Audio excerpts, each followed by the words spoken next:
இறைவனும் சாந்தியும் சமாதானமும் உலக மக்கள் அனைவரும் மீதும் உண்டாவதாக. சென்னை மக்கா மஸ்ஜித் மவுண்ட் ரோட்ல இந்த நிகழ்ச்சியை நாங்கள் நடத்திட்டு இருக்கிறோம். இது ஒரு அமைதியான ஒரு கூட்டம். இதுக்கு 3 நோக்கங்கள். முதலாவது நோக்கம் வந்து காஷ்மீர் பஹல்காம்ல நடந்த அந்த தீவிர தாக்குதலை நாங்கள் வன்மையா கண்டிக்கிறோம். அதில் பாதிக்கப்பட்ட மக்களுக்கு எங்களுடைய ஆழ்ந்த இரங்கல்களை தெரிவித்துக் கொள்றோம். அவங்களுக்கு என்ன உதவி வேணாலும் நாங்கள் செய்யறதுக்கு ரெடியா இருக்கிறோம். ரெண்டாவது வந்துட்டு பொதுவாக வந்து முஸ்லிம்னாலே ஒரு தீவிரவாதிகள் பயங்கரவாதிகள் அப்படின்னு சித்தரிக்கப்படுறாங்க.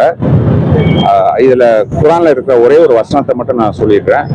குரான் தெளிவா சொல்றது, யார் ஒருவர் ஒரு உயிரை காப்பாற்றுகின்றாரோ அவர் முழு உலகத்தையும் காப்பாற்றியவர் போன்றவர் ஆவார். யார் ஒருவர் ஓர் அப்பாவி உயிரை எடுக்கின்றாரோ அவர் முழு சமுதாயத்தையும் போன்றவர் ஆவார் அப்படின்னு சொல்லுது. அப்ப இதுல இருந்து தெளிவா புரியுது, எந்த முஸ்லீம் எந்த காரணத்துக்காக வேண்டிய இன்னொரு உயிரை எடுக்கிறதுக்கு உரிமை இல்லை. இன்னும் சொல்ல போனா அது வன்மையா குரான்லயே கண்டிக்கப்பட்டிருக்குது.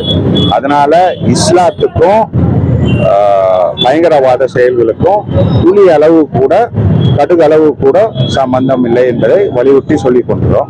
மூணாவது வந்து இந்திய முஸ்லிம்கள் ஆகிய நாங்கள் இந்திய திருநாட்டினுடைய இறையாண்மை, ஒருமைப்பாடு மற்றும் மத சார்பின்மையை அன்றும் இன்றும் என்றும் போற்றுவதற்கு நாங்கள் நிச்சயமாக உழைப்போம், எல்லா ஒத்துழைப்பையும் கொடுப்போம் என்று கூறுகின்றேன், உறுதியளிக்கின்றேன். ஜெய்ஹிந்த். என்னுடைய பெயர் வந்து இம்தியாஸ் அஹ்மத்.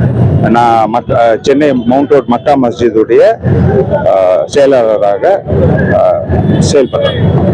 நன்றி.